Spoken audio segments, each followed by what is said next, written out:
Hello everyone. So in the previous lecture of React.js series, we have discussed about class components, right? So in this lecture, we will be continuing that only, that what are the class components, and after that, we'll be moving to different topics as props. What are props? Why do we use it? Okay, and API fetching. In the upcoming sessions, we will see all these things. But इस lecture में हम क्या देखने वाले हैं कि main हमारा class component कैसे यूज़ आता है और कहाँ पे यूज़ आता है, ठीक है। और क्लास ऑफ फंक्शनल कंपोनेंट्स में डिफरेंस भी देखेंगे। तो सबसे पहले कोड डॉट से मैंने स्टार्ट कर लिया अपना प्रोजेक्ट। Let's open this. हाँ, आगे बढ़ने से पहले मैं ये बता दूं कि अपना बैकएंड का कोर्स भी चल रहा है नोड एंड एक्सप्रेस पे, तो make sure to watch this. Okay, क्योंकि वो भी काफ़ी डीप में मैंने पढ़ाया है और ऑब्वियसली ज़्यादा लेक्चर हो चुके हैं वहाँ पे, मतलब रिएक्ट से ज़्यादा लेक्चर अभी तक अपलोड हो गए हैं वहाँ पे, ठीक है। तो आप देख सकते हो वो चीज़ भी। चलो यहाँ से स्टार्ट करते हैं। ओके, तो क्लास कंपोनेंट हम देख रहे थे। अब इसमें मैं एक चीज़ करूँगा।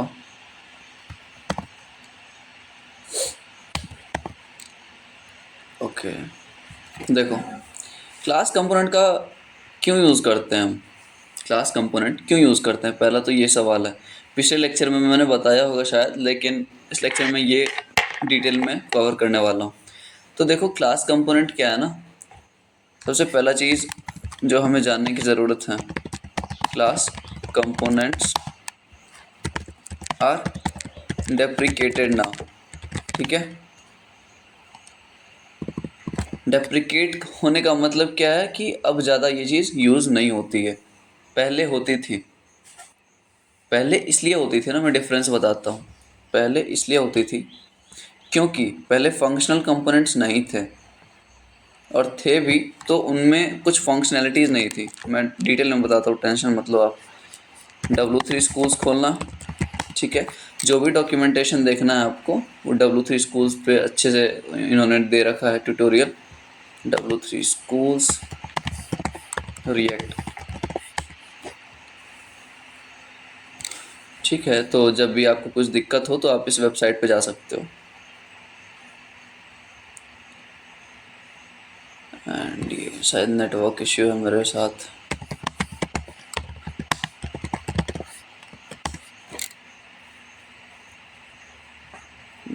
ओके, तो यहाँ पे रिएक्ट की खुल गई है प्लेलिस्ट। अभी हम देखें अगर रिएक्ट क्लास के बारे में, ठीक है।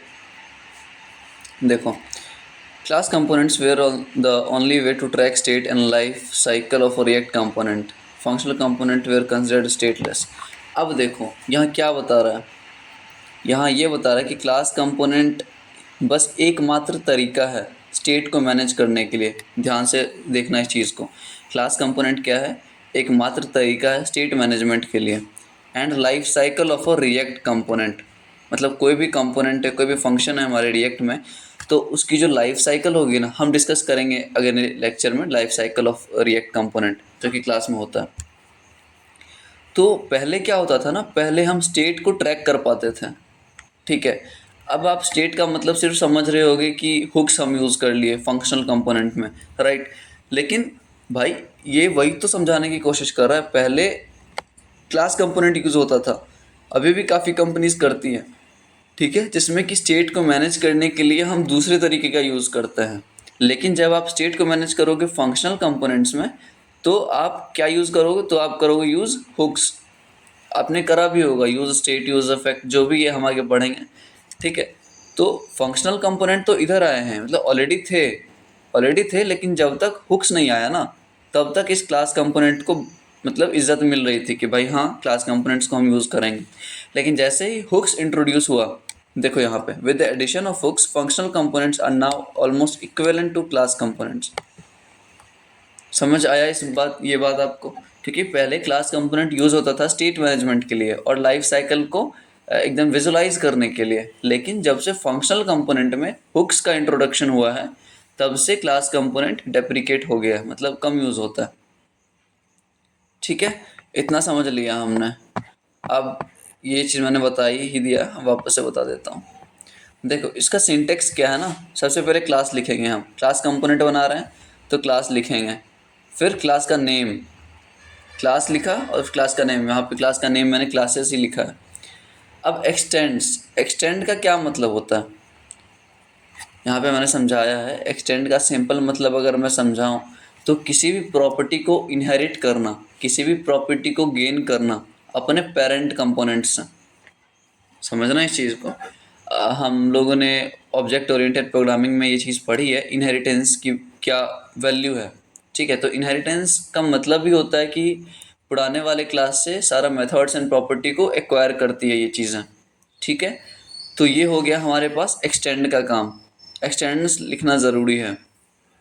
और रिएक्ट डॉट कंपोनेंट, इससे ये पता चलता है कि हम क्लास कहाँ यूज़ कर रहे हैं। अब मैं इसका अगर एक्चुअल बताऊं, in class component, react dot component use, just a second. देखो कुछ भी ना समझ आए ना तो आप डायरेक्ट सर्च करो बेफिक्र होके, क्योंकि अपने पास रिसोर्सेज की कमी नहीं है, हर जगह आपको मिलेगी और काफ़ी वेबसाइट्स प्रोवाइड कर रहे हैं एकदम डिटेल कॉन्सेप्ट्स। ठीक है, अभी के लिए इतना समझ लो कि ये जो रिएक्ट कंपोनेंट है ना, ये बस बताने के लिए है कि जो हम क्लास कंपोनेंट बना रहे हैं वो रिएक्ट में बना रहे हैं। ठीक है, अब इसके अंदर मैं कंस्ट्रक्टर और सुपर से पे आऊँ उससे पहले मैं ये चीज़ डिस्कस करूँगा। ठीक है, पहले इसको डिलीट ही कर दो अभी के लिए, इसको कट करो। तो यहाँ तक लिखा है मैंने, सबसे पहले क्लास, फिर क्लास का नाम, एक्सटेंड्स और रिएक्ट डॉट कंपोनेंट, ये लिखना ज़रूरी है। ठीक है, उसके बाद कर्ली ब्रेसेस में ये क्या करवाता है ना, फंक्शनल कंपोनेंट में हम सिर्फ रिटर्न करवाते थे, याद है। अगर आप फंक्शन में आओ तो देखो यहाँ पे कॉन्स्ट फंक्शन लिखा और एक फैक्टर फंक्शन के अंदर मैंने रिटर्न करवा दिया कुछ और उसके बाद एक्सपोर्ट करा दिया, राइट। लेकिन अब क्लास कंपोनेंट में हम क्या करेंगे ना, क्लास कंपोनेंट में जो रिटर्न स्टेटमेंट आएगा, ध्यान से सुनना, क्लास कंपोनेंट में जो रिटर्न स्टेटमेंट हमारे पास आ रहा है वो किसके अंदर आएगा, वो आएगा इस रेंडर के अंदर। समझ आया आपको, समझ आया। जो भी हमारे पास रिटर्न स्टेटमेंट होगा वो रेंडर में होगा। ठीक है, यहाँ पे अगर हम रेंडर की देखें, देखो react dot component is a parent class. ठीक है, पेरेंट क्लास आप समझ सकते हो उसको। अब मैं ये बताने वाला था कि render is used to render the component, ये तो सही है भाई, लेकिन ये मेथड सही बता रहा था। Render is a method which returns the output. ठीक है, रेंडर देखो, रिटर्न तो पहले हम हर एक फंक्शन में यूज़ करते हैं। ठीक है, लेकिन जब क्लास कंपोनेंट्स हम बनाते हैं, जब आप सी या सी प्लस प्लस में क्लास बनाते थे तो एक ऑब्जेक्ट बना के कॉल करते थे, याद है, ऑब्जेक्ट बनाना पड़ता था हमें। लेकिन अभी क्या है, जब भी क्लास बनाते हैं तो रेंडर मेथड का कॉलिंग करना ज़रूरी होता है। ठीक है, ये डिटेलिंग में अपन वापस देखेंगे कभी और। ठीक है, अब ये बताओ मुझे कि ठीक है मैंने समझ लिया, फंक्शनल कंपोनेंट में हुक्स का यूज़ करते हैं, स्टेट मैनेजमेंट करते हैं। ठीक है, तो यहाँ हम स्टेट कैसे मैनेज करेंगे, आप ये समझाओ मुझे। यहाँ हम स्टेट मैनेज करेंगे एक तरीके से। एक तरीका क्या है मेरे पास जो मैंने कट किया है, कंस्ट्रक्टर एंड सुपर के थ्रू। ठीक है, ठीक है, अब देखो पहले डेफिनेशन देख लेते हैं कंस्ट्रक्टर क्या होता है। Constructor is a method which is called when the class is initialized, instantialized, जो भी है। ठीक है, मतलब क्लास को जब हम बनाते हैं ना तो कंस्ट्रक्टर मेथड, ये एक मेथड होता है जो ऑटोमेटिकली कॉल हो जाता है। ठीक है, ये एक मेथड होता है कंस्ट्रक्टर जो ऑटोमेटिकली कॉल हो जाएगा जब हम क्लास कंपोनेंट बनाएंगे। ठीक है, अब देखो super is use to call the constructor of the parent class. बात समझो, ये कंस्ट्रक्टर मैंने क्यों यूज़ किया, ये क्या करता है, इसका काम कुछ नहीं है, ये एक मेथड है और